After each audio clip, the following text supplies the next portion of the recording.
This week on the Grand Theory podcast. Idea around and stereotypes surrounding it is different between Western world and back home. Back home, everybody wants to go to a boarding school, bro, because it's cool. It's better. You want to be away from your family. You want to be around your family 24/7 and shit. 100%. You want to be away from them so you can 100%. grow amongst kids like you that think like you, and then explore and stuff.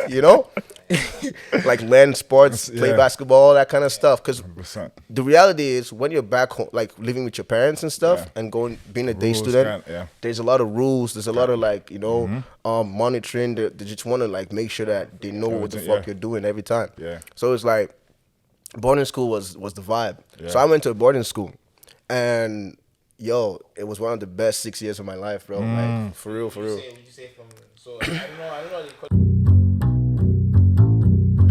Well, I'm gonna shop my shop. 1% better. Put in that work. 1% better. Put in that work.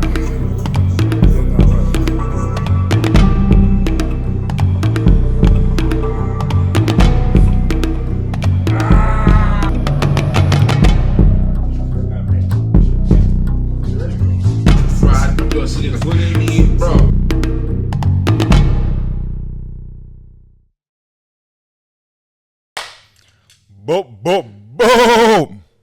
We back and we at it with another episode. Jeez, you see that banter though? Jeez, out here finishing each other's sentences. But what's going on, my man? Ori? I'm tired, bro. Yeah. Nah, I'm not tired. I'm good. See, I hope you guys see that, huh? See that switch up? He's like, yo, I'm tired. But then what happened in between that little period of time just now? Mindset is key. What's going on with this? No, don't worry. I know you know. No. Okay, don't worry.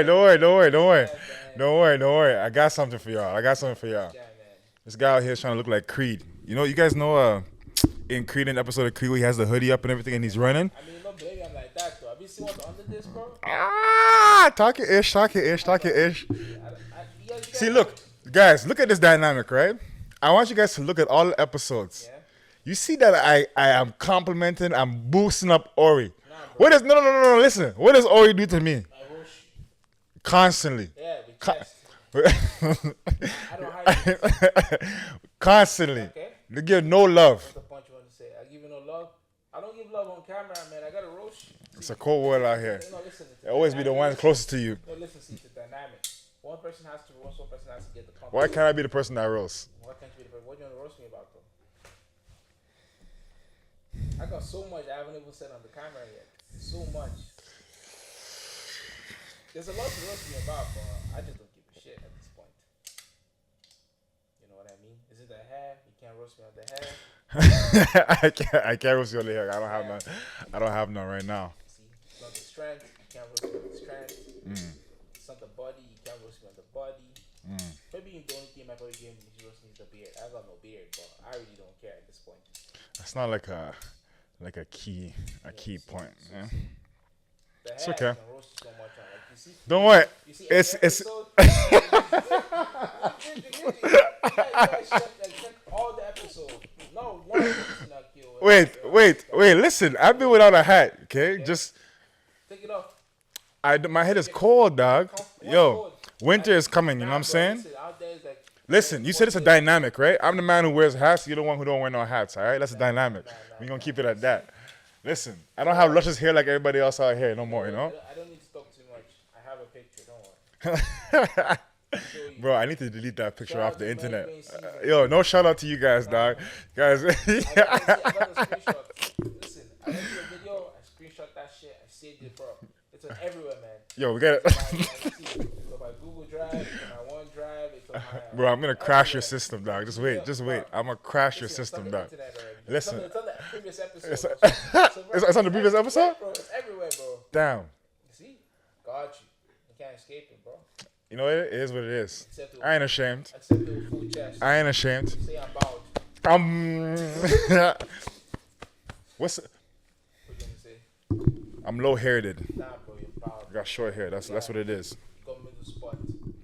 But what we do, Ori, first things first before we start any episode. You know, give thanks to the big man up there. Big man upstairs. And it's a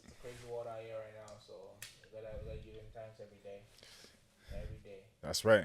We gotta give him thanks for bringing us here safely, taking us through the week, for bringing our guests here safely, and just for our listeners in different parts of the world who are listening. Just thank you for thank him for technology and all of that. So, without further ado, we're gonna jump into a little recap of last week's episode. So, Nah, it wasn't body. It was the. we didn't. We never. You know what? We're gonna go into the new episode. Anyways, don't worry. Y'all hear about last episode? Last episode, we would have had. Can we edit this? No. We had LaShawn. Yeah. And we jumped in a lot of different things. You know, a lot of different things about his music career, how it's going with this band, how he started. Tons of gems in there. Tons and tons of gems. We killed the battery also. So it's like coming a trend right now. It's good. It's good, but we also got to get that in order too, you know? But maybe we have to get a stronger camera or something like that. Not stronger camera, better battery or something like that. Double batteries. Double ammo, Double ammo. But today we got a new guest up in the building. Sir. Our guest today, good friend of mine from way back in the day. Sir. He is a Nigerian born. That's my people. Nigerian born, Canadian based artist who goes by the alias Vintage. Now, his music style is to fuse Afro beats with R&B, soul, dance, a little bit of hip hop in there, you know, to create, which translates into modern day bangers such as In the Morning, Slowly, Shayo Galore, Low Key Man, No Valentine, and many, many more bangers, which are to come and that are already out. Now. There's more to it. This man, I won't even go into that. I'm gonna let him talk about that. But Vintage has proven his worth in taking elements out of the R&B, out of soul, out of hip hop, to infuse them into those Afro beats to create killer vibes. Now, without further ado, we're going to introduce the man known as Vintage, who produces the killer vibes, but vibes always on killy. Without further ado, we're going to introduce our guest, Gibson Wali. My God. Boom. You see how he's looking here, okay, hold on. Take time. Zoom in. What's good, everybody? You see that? You see this, huh? Out here. It's the Nigerian stuff. Every Nigerian gets you had. You know, you have to do fresh. I hear you. represent. It's true. Go back to from Merlin. You have to represent, bro. It's true. Fresh. It's true. Don't worry. I'll bring my Crispy. Caribbean people up in here. You know. Boom, We're boom. gonna look crispy too. Don't worry. Crispy. I was gonna roast somebody, but I can't say it. Who? I know where I can't say it. I got big respect for him. Okay. Oh, man. All right, guys. He got the weapon. I don't have the weapon. I'm weaponless. Listen. You see, my guy couldn't go show the original knife with the chicken. Don't worry. Listen. I just didn't get the time. But listen. You know what we got here? We got those drawer things. You know those drawer. Pull in and pull out. Yo, the pull out and pull in. Pull in, pull out. Yeah. Still make the same sound though. How you gonna let me do it by myself? I got nothing, man. Bro, use your hands. What the hell? You know, today, see, I'm communicating spiritually, man. That's it. So all my people out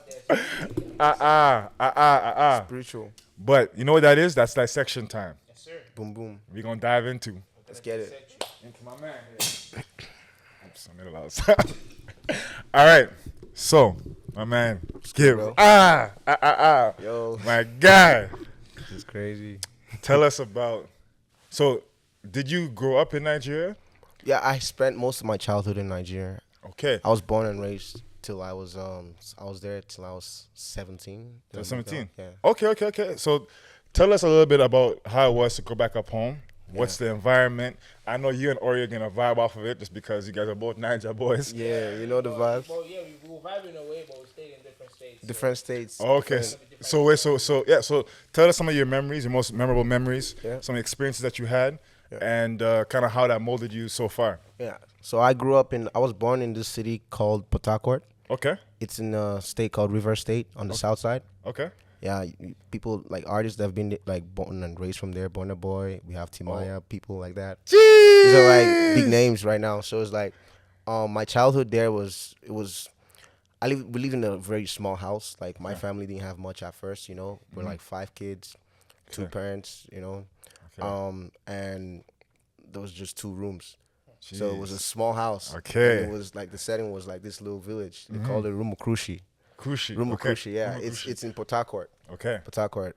And it's one of those houses where like you have your uncles living like really close to you. Like it's like the whole family is living in one area, so everything's so situated.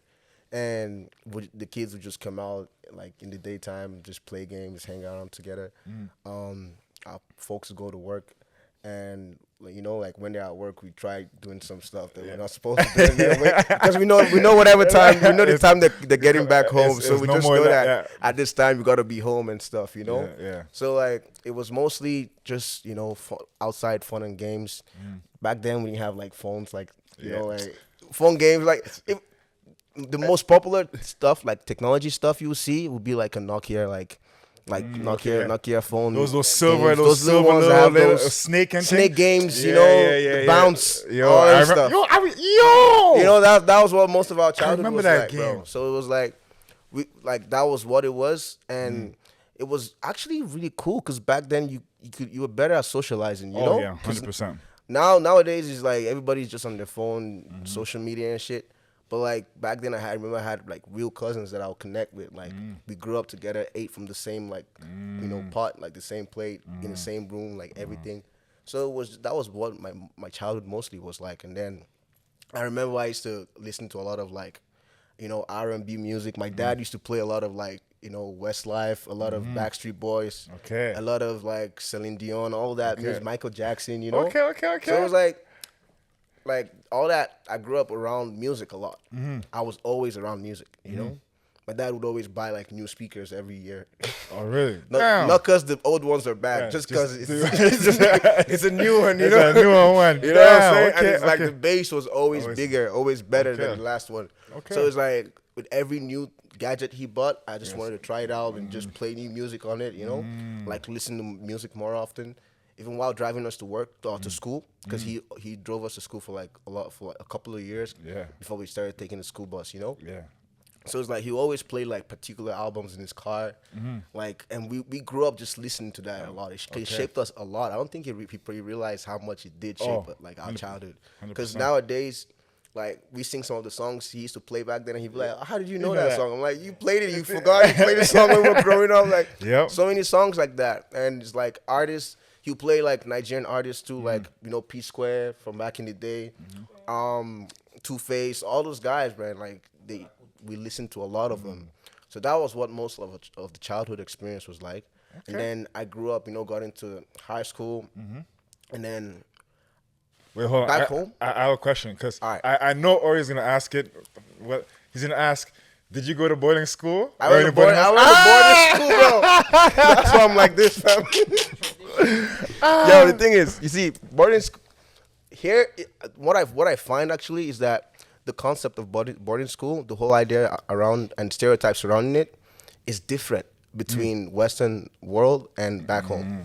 Back home, everybody wants to go to a boarding school, bro, because it's cool. It's better. You want to be away from your family. You want to be around your family 24/7 and shit. 100%. You want to be away from them so you can 100%. grow amongst kids like you that think like you, and then explore and stuff. Like learn sports, play basketball, that kind of stuff. Because 100%. the reality is, when you're back home, like living with your parents and stuff, and being a day Rules, student, there's a lot of rules. There's a lot of like monitoring. They just want to like make sure that they know what the fuck you're doing every time. Yeah. So it's like boarding school was the vibe. So I went to a boarding school, and it was one of the best 6 years of my life, bro. Like for real. Would you say from? So I don't know. They call you from like JS1 to JS3. Was it your best or was it SS3 that was your best? Bro, fam. Honestly, it was. Wait, so hold on. JS1 is what? Is grade 1? That's grade one? 6. Grade 6? Grade 6, yeah. JS1?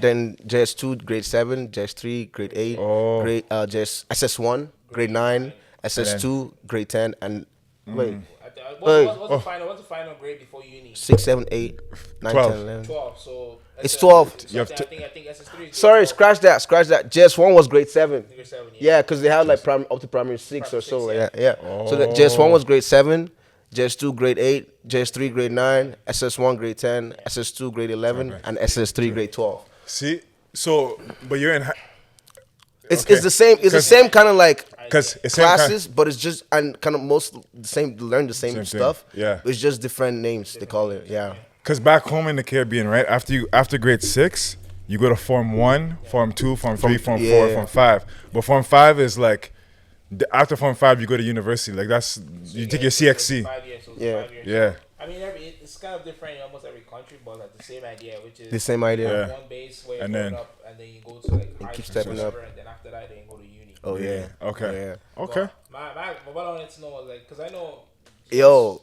You go. You asked my best. Yo, my best class was like grade 12, which Okay.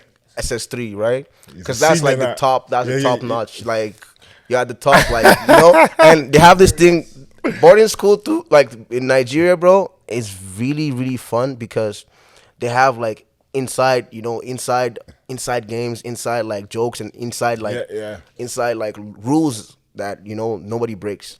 Yeah. Like the school could have their own rules, but the student have their own rules. Yeah. You know, like there's things like you can't really disrespect an older student that's in the higher class than you, because they can punish you, they can beat the fuck out of you, they can do whatever they want to do to you, and they can get away with it because they're in the higher class than you, right? Yeah. Respect, And- dog. You know, so it kind of sucks when like you're in JSS1 or like grade 7, like the But when lowest, you- because everyone bullying you and shit, Yeah, you know. yeah. But then when you get up there, You're it's top like dog. You're the top dog now, you know. So I have a question for you now. So when you were in JS1 and stuff like that, were you getting bullied a little bit? But Oh then- man, but I was getting bullied a lot. Okay, but then when you got to what's grade Grade SS3, yeah, So grade when you got 12. to SS3 now, were you bullying people? Yo, bro, I can't lie, bro. I was bullying people. Okay. I was savage in this bitch. I was savage, bro. I became a savage, bro. Bro, you went through a process? My Yeah. God. Someone Bro. just three, us getting- You're struggling, bro. You're going through it. You're seeing a lot. I've seen some guys that will come back. I can remember times, bro, you come into school, you're all chubby, you're all looking good. You know? You're going back home, your mom is like, what's going on? Like, You know, eat. Guys Losing are weight. ripping up, you're taking out. Your provisions, bro. God. Times, bro, I remember, bro. Stories, man. Your parents would buy like a lot of provisions for you, bro, like for you to eat. And then once it gets to school, the oldest seniors, they see the shit. You be like, bring it. And you can't ever say no. You just bring it. So what do you eat then? They don't leave nothing for you to eat? Bruh, you gonna figure it out. It's part of the life. If you need a savage senior, bro, you're done. That's it. You give me some guys that are like, just give me some. Just give me some. But, bro, Real savages that were bullied, because they're savages because they were bullied too, you know? They became formed savages. Yeah. They were formed to become savages. Like, everybody has their own story, bro. even when you even get to like higher, even still, like, bro, you don't enjoy like the power until you get to like, SS3, bro. SS1, you can still get bullied by By SS2 and SS3 students. SS2, you can You still get get bullied bullied by SS3. But then when okay. you get to SS3, that's it. But in SS2 though, in SS1, you can bully the younger ones. Oh yeah, but it's not as sweet as when you're in SS3 because You're the elite. You're the you top know what I'm of the saying. top. And another thing is, my school, especially, they had like they had 2 different blocks, right? They had like blocks as in like building like a dormitory and stuff. They had 2 different dormitory. The first dormitory was for the junior students, the ones that went like from JS1 to JS3, which is like grade 7 to grade 9, right? And then they had a different one for like SS1 to SS3, which is grade 10 to grade 12. So it's like you're staying with your seniors. So SS1 is like a JS1. Yeah, in you're that yeah, you're just like JSS1. Yeah. You graduate to go back You know to what I'm junior. You get all the way to the top of junior high, and And then you're down back again. So it's Damn. like, realistically, I've seen some bullies from JS3, bullies from JS1. So Bro. it's like a bro. The worst level to be in is JS1. JS1, that's I'm it. just gonna be straight. JS2 can bully JS1, but the thing is, like once you're in the lower classes, you don't want seniors to see you doing it. True. You want to see you doing it. They'll be like, so you're a bully. Okay. It's over for you. But Yeah. bruh, So okay.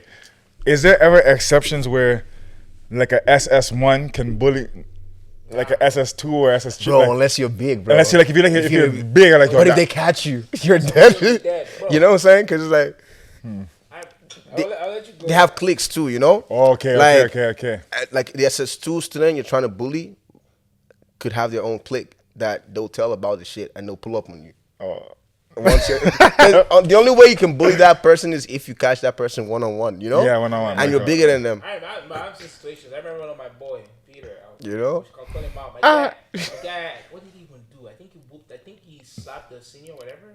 Bro, because of that guy slapped a senior, everyone, bro. No shit. Everyone went through the process, bro. Remember, And slapped him? No. So the guy slapped the senior.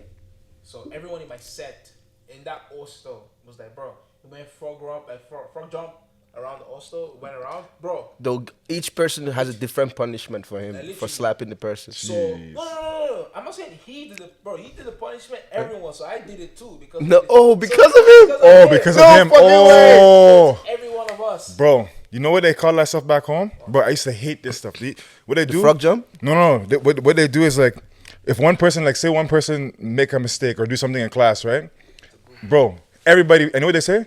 Peter paid for Paul and Paul paid for all. That's what they used to say. No Bro, shit. so, bro, one person mess up, everybody's goes in suffering, for bro. it. Everybody's suffering. That's crazy, man. It wasn't fun.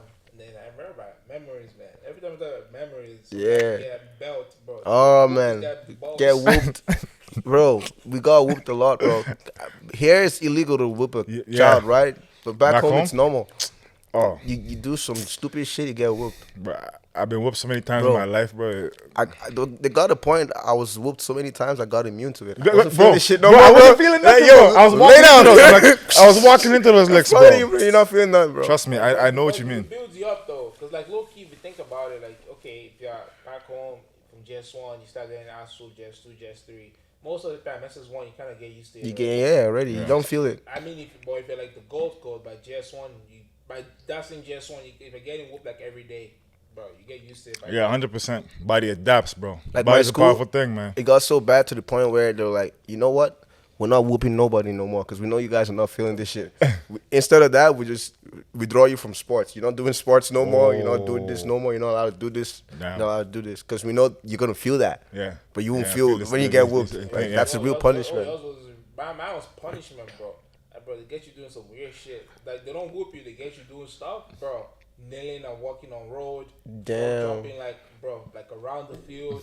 You can't stop. Like, bro, so punishment, because that one, bro, you're not immune to it, bro. Your body, bro, you're not. You're not. You're actually not. I don't want to know where anyone is. Like, bro, there's some punishments they give you. If I do it 20 times, Inhuman. You cannot. What's the one you said they go, or was that the Bro, that big thing. Oh, pig pin, bro. Literally, you got to use one finger. You put it on finger all the way forward. And then one leg all the way up. Yeah, you got to stay like that. Stay still for like minutes or even an hour or so. Damn. People be crying, sweating. The workout you don't for abs. Yeah. You go near the wall. Then Yeah. you sit down on your butt. Yeah. And the wall sit, yeah. That alone, bro. You do that for hours, bro. Yeah. Bro, Yeah. You just sit in the air. bro, Yeah. bro, that is limitless. Yeah, they had different punishments, bro. They That's- one that they will put tape on your head, kneel down, put tape on your head, every shit, bro. And this guy's been walking around with banging it. Just slapping it. But all that stuff, though, Yeah, that's it molded you. yeah, man. Because, even though you maybe didn't realize, those are like little obstacles, little struggles that you're going through all at that time, right? Oh, yeah. And you can either crumble and be like, yo, dog, I can't handle this. Maybe take me out of this school or boarding school. Or anyone who made it through boarding school, whether you were at the elite, the top, or the whatever, you still made it through that school. Years of getting your ass whooped, punishments, all that stuff, right? Facts, and graduated. And graduated, right? Yeah. So you learn how to face adversity in some way and form, right? You're getting your provision stolen every single day, but you got to figure out a way to get food, yo. You know what I'm saying? And make you a hustler or something like that, bro. Because you got to figure out ways around it, you know. Facts. So that's dope. I like that. I like hearing those stories, man. Because I like that. I like that. You know what's crazy? Some of the people that I went to school with back home, they moved to Canada with me. You know, it's like I moved they're in here. They're here Here too. too. They can see me. Yeah. Like, literally. And it's like I met. I ran into one of them like a few years back for the first time like since high school. And it's like, he's so cool now. It's like, everybody's so this is cool. cool, Man. yeah. I'm like, yo, this nigga, what's this? Well, he wasn't like this one.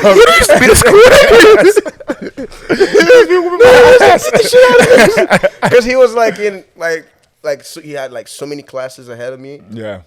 And I was like in grade 7 or so. And bro, he and his classmates used to be beating the shit out of me, man. through different semesters, man. Niggas just be going through it. But then I seen him here, and I'm just like, everybody's so cool, and everyone's so chill right now, and it's like there's mutual respect, you know. 100%. It's crazy. I don't know if you guys ever had massacre, like ever. So where one person or like 10, 20 people got Beat one person. and they'll be massacre. Like, They call it massacre, bro. Literally massacre, bro. The word massacre, bro. Wait. Hold on. You're telling me I have one guy, just one guy here, and One guy that 20 fucked up, niggas- and 20 people, 20 niggas. my bro, they'll be whooping his ass, bro, slapping the shit out of him, kicking him. Why did you fuck up? Why did you fuck up? Why did you do? Why did you do that? Bro. You can go through that shit, you won't bleed, bro. Like, Nah, you're dirty, you bro. go through it, bro. When they're done with you, you're still alive. Yeah. Best believe you gonna be fine. Like you be okay. You just be hurting a little bit. just a little bit. But no, even to like what you even said with the senior stuff, like that's why when I was going to school, like when I got to that top, I still tried. When I was gonna do like ask for whatever or like show that superiority power or whatever, I still showed it like in the sense that I don't like underplay you. Because bro, some of those stuff you can do to some genius, and bro, for the rest of your life, they're gonna hate you. They're gonna hate Yeah, you, yeah, bro. yeah. When you, because I remember like one of my teachers had this saying, he was like, enjoy the power, do what you have to do, which is okay, but make sure you don't create resentment. True. Because you never know what that junior is gonna be. You Yeah. might, Oh, yeah. one day you might need that junior's help, and that junior maybe like he gave this example. Say for example, one of the junior ends up becoming a doctor, and then goes to that junior's hospital, and then imagine the junior that Remembers hates it. you so much and whatever, and then he sees you, then he Is looks that- at the name. Oh, is that's this his bitch first ass name. nigga? Cut his line. that kind of stuff. So that's why when I got to that stage, I was like, I mean, I was still like there and there, but still, Yeah. that resentment. Don't abuse the So, power, yeah. you know. But, yeah, don't abuse the power. Don't That's abuse that. Hard though. It's hard, It's bro. hard. Trust me, because You've been struggling the whole I'll give time, you a yo. scenario. I'll give you a scenario. Okay, 'Cause okay. It's like it's a boarding school, right? Yeah. It's a dormitory, a hostel. So there's niggas wearing drawers, holding buckets and trying to get water, trying to go shower, do stuff, wash their clothes, you know. And then you could be wanting to do that for yourself, and then you just see your homeboys just chilling. You just put your bucket down and you just start chilling with them, right? Next thing you see a little innocent junior student just walking by, minding his own business. You're like, hey, come here. Yo, take this shit. My clothes are in. If you go in the third room in that block right there, you see my clothes in the drawer. Pull it out, bring the detergent, Bro. go wash that shit. Memories, bro. Bro, I think I gotta get into lots of fights. And the boy would just be looking at you like this. But listen, but that's the thing though. You can't do anything because you know why? If they call you, Yeah. bro, what you just said, you just reminded me of one stuff, bro. 5 cents can be chilling right Sure. there. You just walk by mistake, you're like, and maybe they want to shower, and maybe like it's close to the time where the They have water's gonna shower go. hours. Shower hours. Nobody wants that shower to go. They'll be like, yo, come here. 5 buckets, take it. Out of Next nowhere, water. bro. Out of nowhere. And then, bro, maybe you're trying to get ready for it. Maybe you're already showered, you're dressing up, you've won everything ready to go, and then they call you. Bro, you can't say no. can't say no. You have 5 cents right there, They'll my beat guy. the shit out of you. But I think I would get beat a lot. No. I would do it, but there's sometimes I'm not gonna do that. I would just take the beating. I'll just take it. beat me. I just beat me. But this is the thing, though. You do it once, man. Beat it once. But when they see you doing it constantly, bro, They'll hate you. they'll beat you. They'll start they'll picking make on you. Trap, bro. They'll trap you. They'll make sure you do mistakes that, like maybe for example, they'll start, maybe the toilet, make you clean it. And they'll be like, They'll be like, oh, it's that guy. he can't clean. He's gonna clean the whole shit. Man, honestly, I think when I really experienced boarding school, because I was going to a private school before, then I switched. So I went from JS1 to JS3 was a private school. I went to boarding house by JS3. But it was when I went to a federal school. I don't know if you know that in Bobby College. Oh, okay. That's why. So I went there, Jeez. bro. That was when I experienced the rip, my guy, bro. Your federal schools are different, I bro. remember as I'm talking, bro. Memories in my head, so much. You can never forget that shit. Yeah, you that's can true. go like 50 years, still the That's memory is still fresh So in that your picture head. that I showed you, the picture that I was skinny, very skinny. Maga dog. I was Maga. I went to school. That picture I took was when I came back home. No way. Dog. Your mom was like, what the hell? Bro, like it's so you like I'm used to it. I go 2-3 weeks in, my guy, skinny, bro. The go you working, bro. The foods and not like the foods that cooking is one of the best. Bro, man, I see so many memories. Bullying, gambling. Man. It was vibes, bro. If we trust me, if we start talking about boarding school, we can go all day, bro. Hours, bro. It's I like memories. crazy. I'll give you a quick one, bro. I was in SS3. My guy, me and my friends, 5 of us, we'll sit down, take cards, bro. Betting Sunday meal, eggs, bread. Oh yeah, I remember one time, you bro, bet everything. One guy was owing 3-4 loaves of bread and like 3-4 plates of egg, bro. I remember that day I won. I went to the lunchroom. My eggs was, bro, it's small, but bro, because of the bet, filled up. You filled I up. like a loaf of bread. I have a full tea, bro. That was eating good, huh? That's what you do. You make deals with what you have. Yeah. Man. But see, all those things, like all those experiences that you guys are talking about, have taught you guys things that you can apply now. Oh yeah. So like all those experiences and those things that you went through, even if in the moment you're like, dog, I have to do these frog jumps or I have to go do this, you know, That's it. like you're learning from them. It's creating like you, whether you know it or not, it's helping you deal with adversity because when life comes, bro, life is hitting you and it's not holding up, bro. It's not holding up for you. You know what I'm saying? Like, so you have to adapt and be able to take it. So I think that's those are good qualities that you still learn within that in that structure, you know. Oh yeah. Send your kids to that. Send your kids to that. I told myself. Boarding school. I don't know if you're the same, bro. When I have kids, bro, going back home Boy, just for like yeah. at least a year or two. Oh yeah, that's bro. Discipline, bro. Bro, that's Discipline. that's what my parents told me. They Yeah, told me kids- like they take you home so that they can, because you know here in Canada you call They the don't cops. yeah. Bro, you can call it. Bro, you can't do that when you go home. Literally anybody who is older than you can beat you. Can beat you, bro. Bro, can discipline you. Anybody, bro. If you call the cops, the cops will be like, "What did you do? Yeah. Why did he beat you?" But you know, though, low-key, though, I kind of wish I knew some like martial arts while I was in boarding school, bro. Because, bro, you can use that shit. You know, beat the fuck out of niggas. Bro, you know what it is? Because, like, bro, let's be real.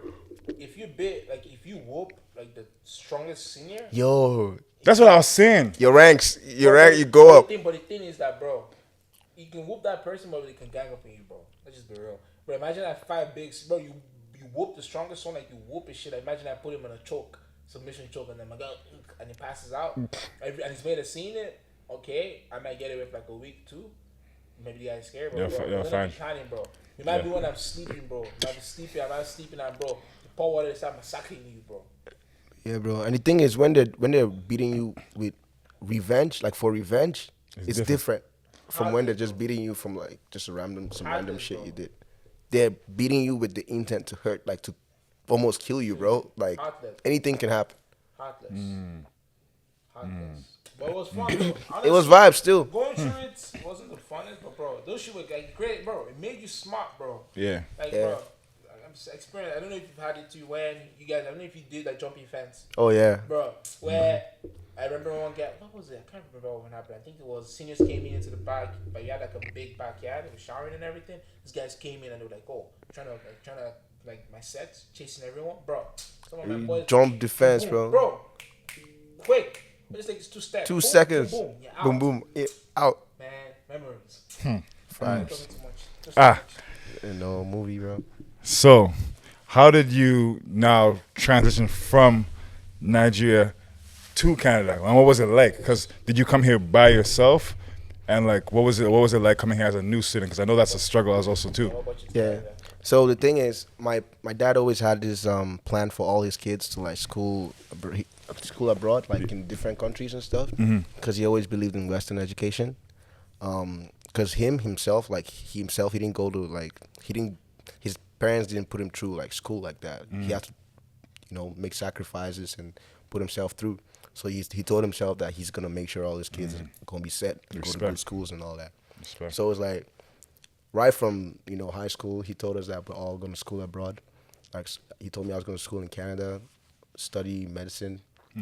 The thing about African parents too is that they already have a plan for you. Yeah. You could have a plan for yourself, but it's like they already have a plan for you, and you can't be anything like stupid. You can't tell them, oh, I want to be a teacher. I want to be.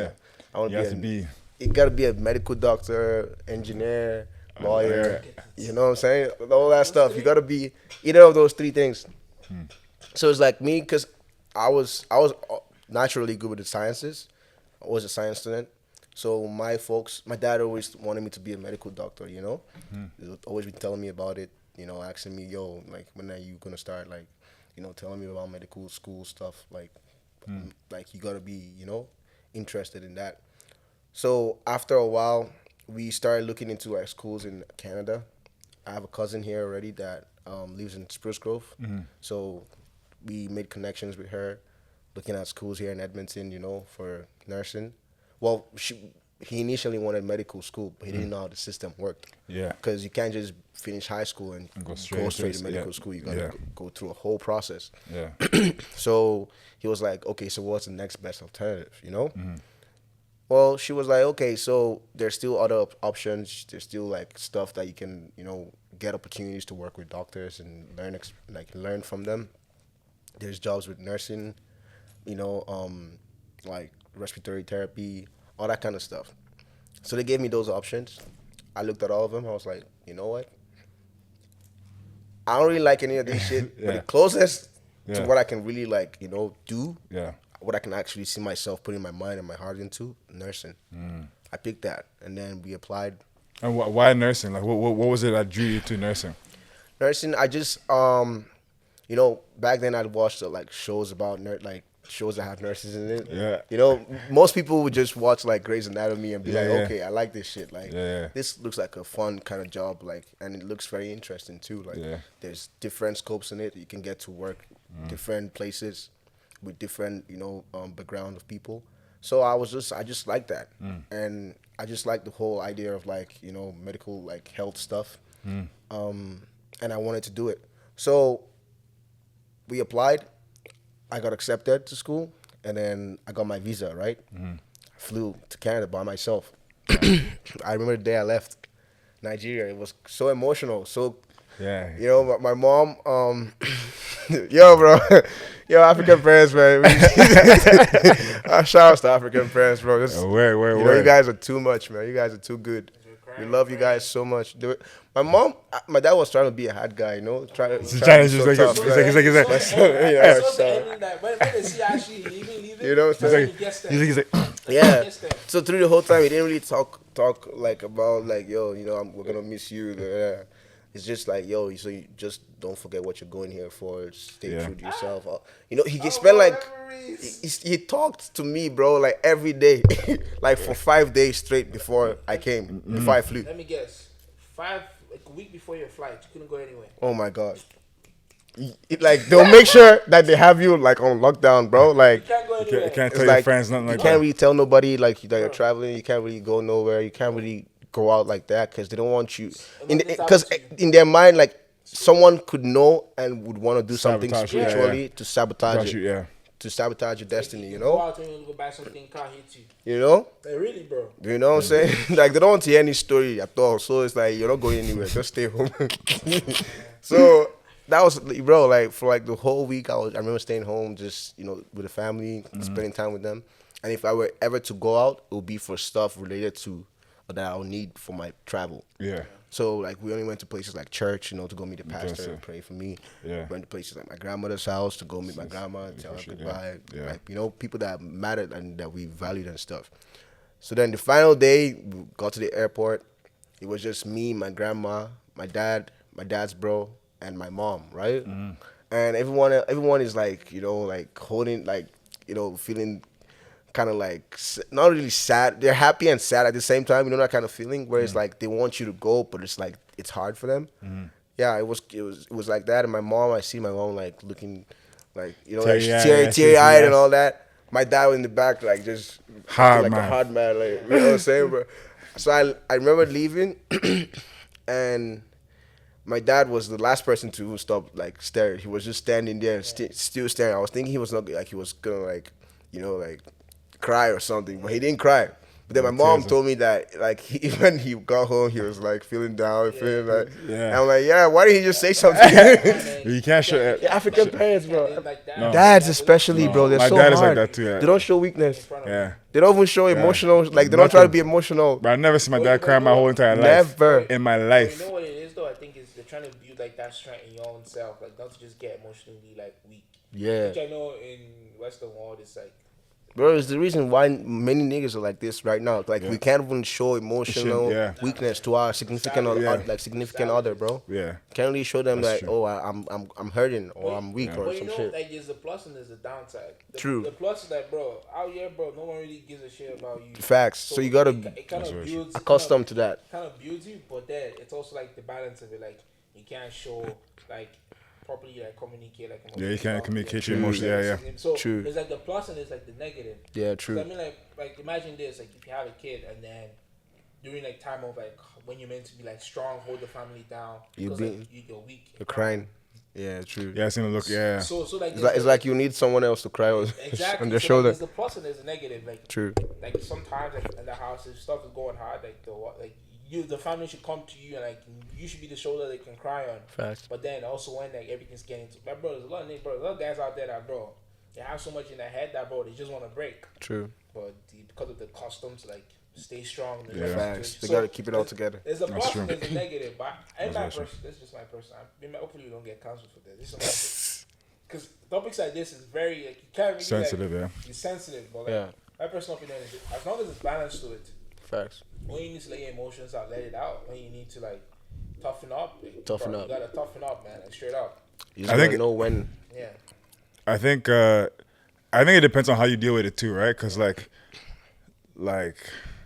everyone deals with it differently. Like you might show emotions, but I might like you're not gonna see me show emotion. Like you're not gonna like I'm gonna go somewhere else and then come back when I'm good. Yeah, You know? but that's the thing though, like, because the thing is, they're trying to make people, like, men especially, like, expose, like, communicate to, like, the significant other. Yeah. Like, I mean, like I said, it's like a mixture of both. Everything's just balanced. You can still communicate without crying. Yeah. I mean, I personally, bro, I barely cry. Yeah. I think it's a Nigerian way. Bro, I don't. It's a Nigerian thing, bro. You barely Yeah, cry. same. But then again, like, bro, you can still communicate emotions logical. Like, don't Yeah. be without Yeah. getting emotional. Yeah. I mean, bro, if I want to cry, bro, like, bro, I don't cry in front of people, man. You know what I'm saying? Only select that few and see me, bro, like, Yeah. break. You know. Yeah. But, yeah. And that's only when it's like the rock bottom. Rock bottom, yeah. Yeah. No, that's key. So now diving into well, you're still in the nursing program or now you're Yeah. done now? Well, I finished like 2 years ago, Okay. and yeah, so now I'm working full time, Okay. and I work full time as a nurse, Mm-hmm. and Mm. and I Yo, make music. vintage. I make music on the side too. Ah. So that's a vibe. So how did you how did you start making music here in Canada now? Like how did that process start about, and like what kind of drove you, and what are some of the struggles to kind of starting your own music grind? So first, I can't even talk about my music, going into my music without talking about my cousin, because my cousin, whom I lived with when I first moved here, I lived in a house, and it's like I found a lot of inspiration around the house. You know, art. I was doing a lot of art, like painting, drawing. Then I started making beats again. You know, I hadn't made beats like when I first moved in, because I was just taking my time to figure out the environment, get used to it. So like the first like 4 or 5 months, I didn't go on my computer to make beats. I was just chilling, you know. But then I finally found like energy around the house, and I was like, yo, I like the energy around this place. Mind you, it was in Spruce Grove, all the way in Spruce Grove, and it's like all white people. I had like a lot of white friends, man. Yeah. And we're like the only black family that I knew there. Yeah. So it's like all my friends are like Asian or white. Yeah. And it's like I would just be bouncing off energies, you know, different energies, and just trying to infuse that in the craft. So I was just, most of my time there, I lived there for 2 years. It was mostly experimental stuff, like trying experimental beats, trying to hop on it, you know, just sending it to random people, seeing that, like what their opinions are on it. And then I hadn't really found what I wanted to do particularly with the music, because then I was just making beats. I was just like, I'll call myself a beat maker at the time, you know. And I wasn't going by vintage. I was going by Gibbs. I remember So that. it's I remember. Oh, I remember that. Yeah. I remember. I was going by Gibbs. Yeah. I was just making beats. I wasn't even sure what I remember wanted. that. I was just making beats, just trying different stuff, putting it out, different websites, I remember that. sending it to different artists, seeing what they had to say about it. And it just got to a point I sent it to one. I worked with one. After the founding Tires, Yeah. I met one of my homeboys that I got really close with, like became really good friends. We worked at this place called some tires. I forget. We worked there, and I was just playing because I would bring my speaker to work while working. It was like a big warehouse. We had to like offload tires with like our bare hands. The job description stated forklift operator. Slash laborer. Niggas just be using their hands to floating that shit. You know You what had I'm the saying? forklift, So dog. that was it, bro. We're at the forklift, so we just be doing that a lot. So we spend like 8 hours of floating like big trucks of tires and stuff. So we had a lot of time, So we just be talking about our goals there. Like I'll be playing the beats I make on the speaker I bring to work, and I'll just be singing. Just be freestyling and shit. We just be having fun, even though it's like slavery and shit. We just be having fun doing it. So it was like I was doing that a lot. And he's like, "Yo, you said you just make beats?" I'm like, "Yeah, I just make beats." He's like, "Why don't you try being an artist? You ever try recording someone like the beat or over some of the beats you make?" I'm like, "Not really. I just send it off to people and shit." He's like, "Nah, this one you just did. I think it was one I played out, and I was like just freestyling, playing over it." He's like, "Yo, record your shit." I recorded it. I sent it to him. He was like, "Yo, release this shit." I'm like, "Yo, I can't release it though." He's like, "Why?" He's like, I don't feel confident enough. Like, the fuck? I should release this shit so next thing you tell me to perform it? I'm not doing that." I didn't have that confidence yet. So it was like, he just kept pushing me. So I made other stuff, like other music, and I was just sending all my music to him, I wouldn't even play for nobody else. Just him, because it's like at that point he was like the only person that kind of gave me that confidence that I can make music, So I was like, yeah, like let me just keep sending him stuff. And then it got to a point where somehow someone took my music to, you heard of iHuman? Yeah. Yeah. So I knew someone that knew the guy that engineers at iHuman, and he took my stuff to him, right? And one day I walk into iHuman, right? Because, mind you, that's the only place in this city that I know of that gives like youth like free up the opportunity to like explore and do music for free. So it's like when I got told about it at first, I went there and I just want to check it out, but they knew about me already. So it's like, yo, and they're like, yo, someone so and so sent your music in, and it's like, it's fire. Yeah. Come do this track. Yeah. And the same track that You started with. like the first track I did at iHuman was the same one I was freestyling over like while working in the warehouse, and the homeboy seen and was like, yo, you should make a song out of this. I'm like, yo, okay, boom, boom, let's get it. Yeah. I did it. That was like my first song. It's called Falling For You. Bro, I did that song. We killed it. It was fire. I was like, yo, okay, this is it. I'm a full-time artist. Vintage. So question. Because you said initially, right, you didn't have that confidence, right, to do that thing, and I think that's something that's like, I think when people are starting out new things, that's even like the last couple episodes, Bobby T mentioned is imposter syndrome, right? You feel like you're an imposter, like you can't. Like, you're not supposed to be doing this thing. Like, you don't deserve to be doing this thing. Who's going to listen to you? Who's going to, So how did you, what steps did you take to build that confidence so that you were able to even do it on your own and to actually say, you know what, I'm going to be a full-time artist? Yeah. So it just actually first started off with me, like, doing more, like, freestyles, like, recording over, like, my speaker, like, while playing my music over my speaker. And then taking it to like more people, showing them, working with more engineers in the city. Like there was a time, I remember 2018, most of 2018, I remember just going to like just bare like studios and just being like, yo, I make beats, I make music, like I want to work for you. Just I don't care if I have to pay you even to work, like pay you to be here. Like I don't mind doing that. Like bare engineers in the city, like many of them will probably watch this and they can attest to that. Like who know that I'll pay them just to be in their studio, make beats for them, have their artists come in and record. And it's like I didn't really get anything off of it, like like materialistically, but the knowledge, that was what kind of like built my confidence to knowing, oh, this is the right shit. I'm doing the right shit. If I do it this way, it will be like this. I just kind of like connected with a lot of people. And then I was just rehearsing a lot. having a lot of studio sessions. Like when I'm not working, I'm in the studio. When I'm not, the only time I'm not like in the studio is when I'm like sleeping, bro. And that's how serious I got. Really addicted to this thing, bro.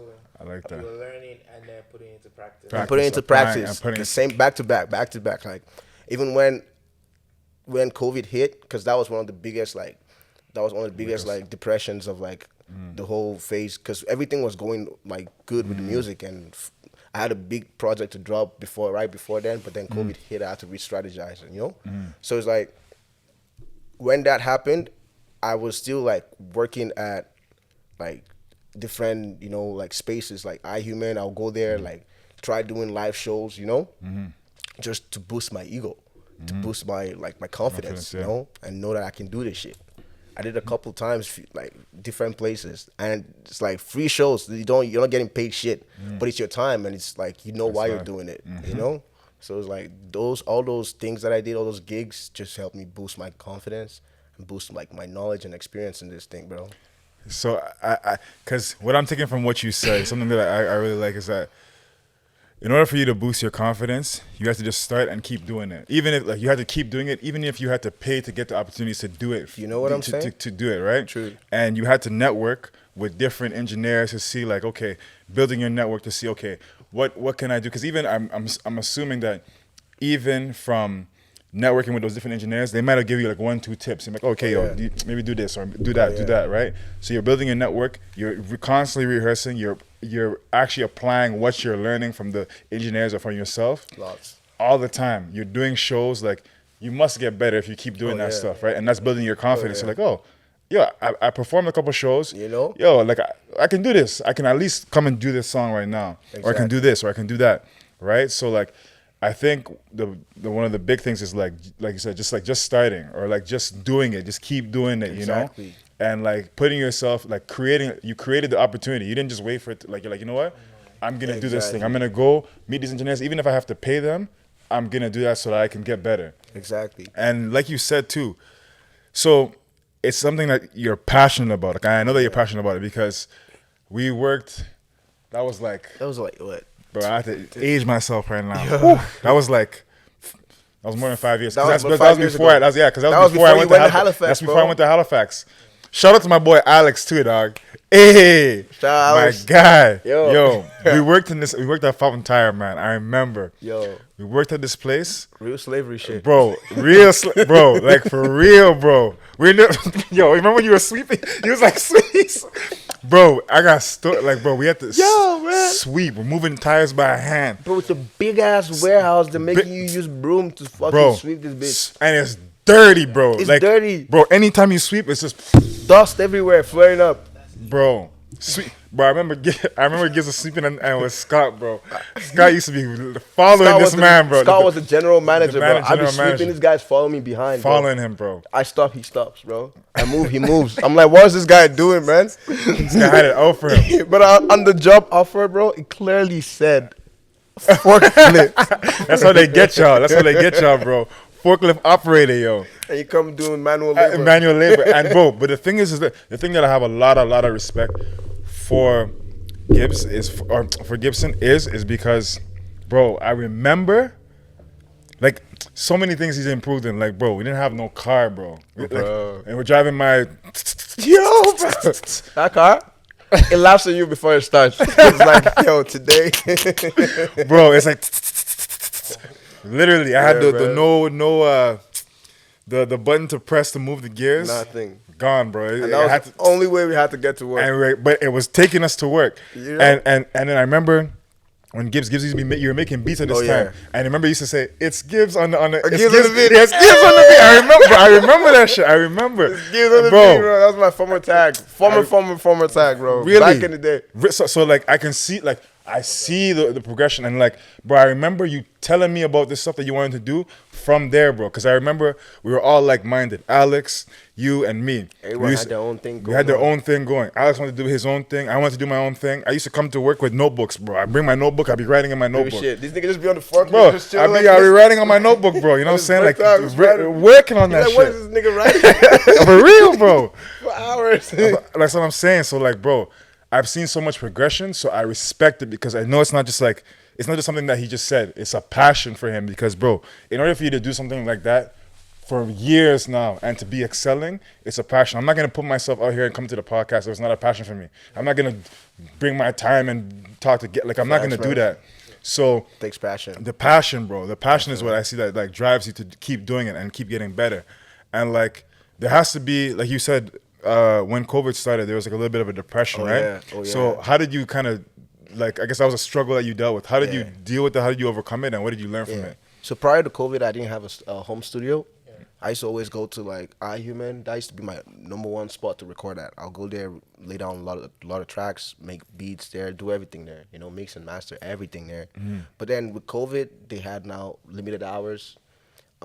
Before it used to be open from like 12 till I think 6. So because of COVID, it was open from like only 2 to 6 or so, and very limited, you know, slots and everything. So it was just so slow for me, and I couldn't work. I couldn't wait for them because my mind was constantly going. You know, the creativity was constantly going.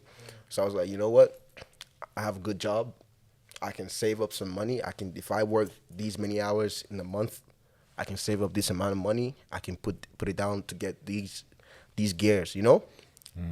Bro, I saved up for how many months? Like 3 months. Got everything I needed. You know? Got everything I needed for a studio. Started up in the crib. Started working. Within 1 month, I released the first EP, bro. Like, that was a 2-song EP we dropped last year. It was good, bro. It was fire. So we dropped that and was like, yo, this shit is actually possible. We can do this from the crib. Like, fuck every other studio. We here from the crib doing it. And we said it and we actually followed that, bro. It got to the point that even the niggas we used to go to the studio to go see started coming to the crib. They started coming to the crib to record, to make beats, to chill, to vibe, because that's where the vibe was at, you know? Because we knew that we could do it like that. Yeah. Like, because if we're taking our materials from the crib to the studio to go work on it there, why can't we have the materials at the home crib, at the home studio, and then bring the energy there, you know?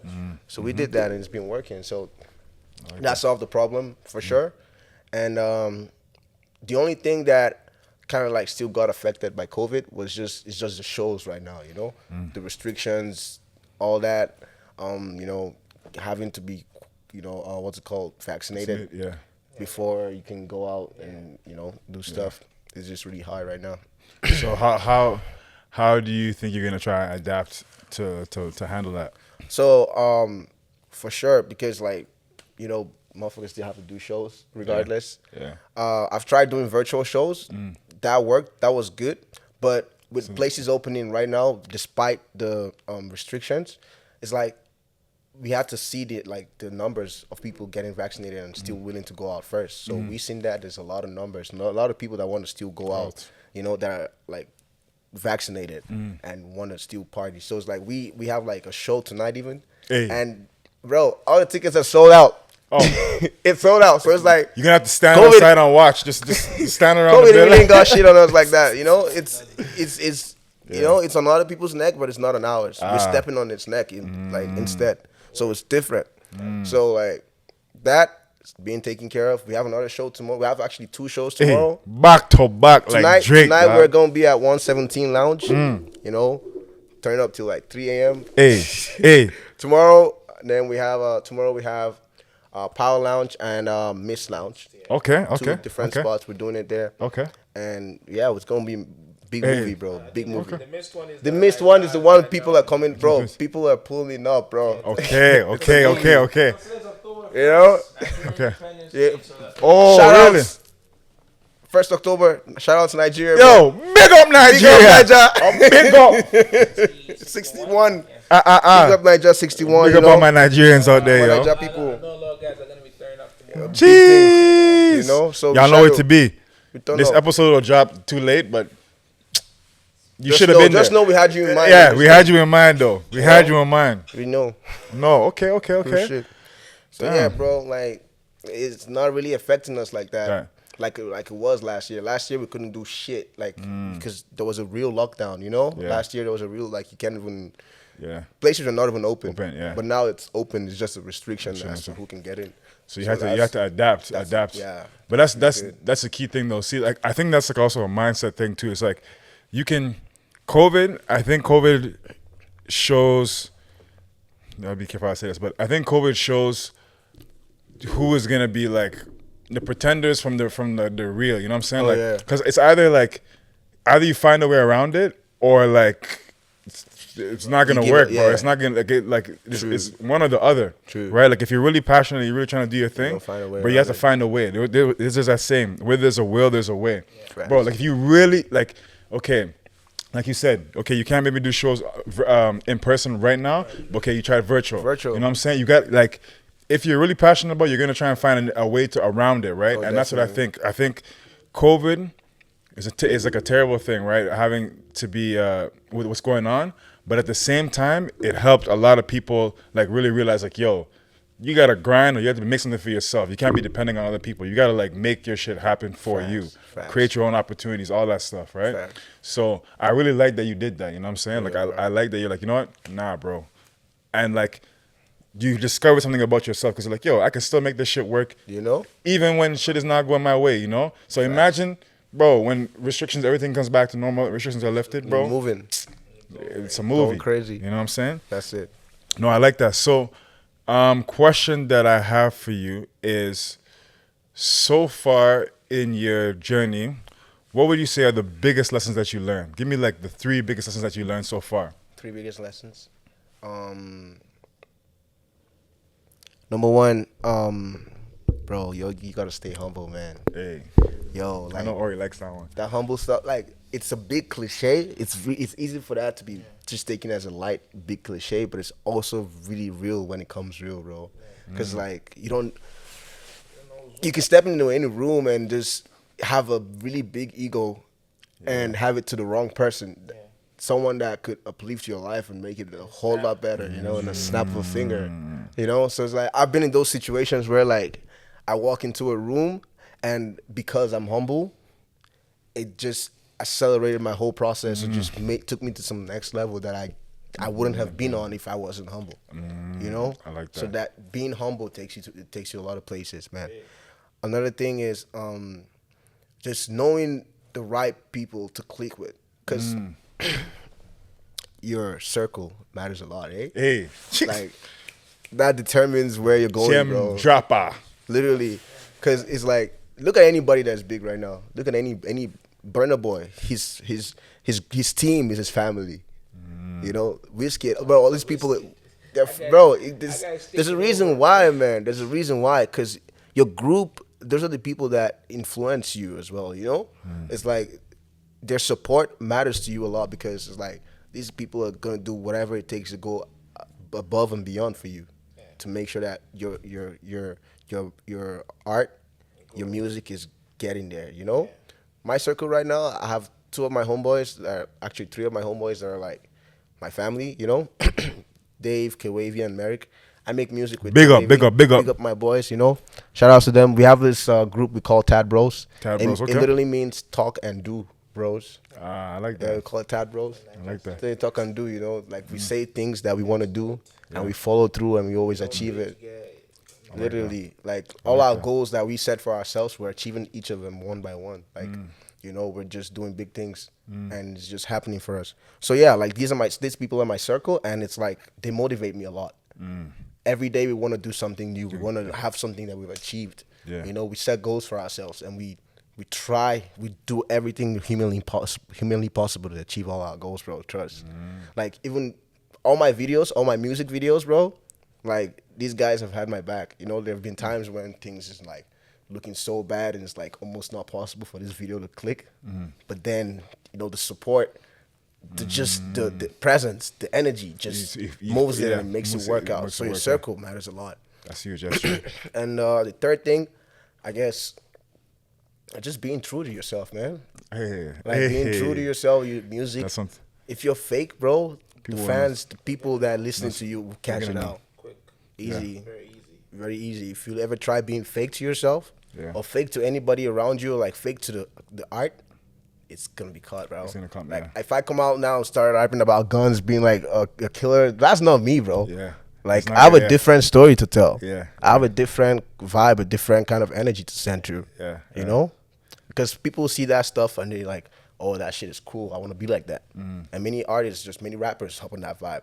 Yeah. They want to be like a gang rapper, like some shit like that, and they be lying. Yeah. You go in the studio. I think some rapper said, so the reason some niggas be taking so much time in the studio to record is because it's just they're in there lying.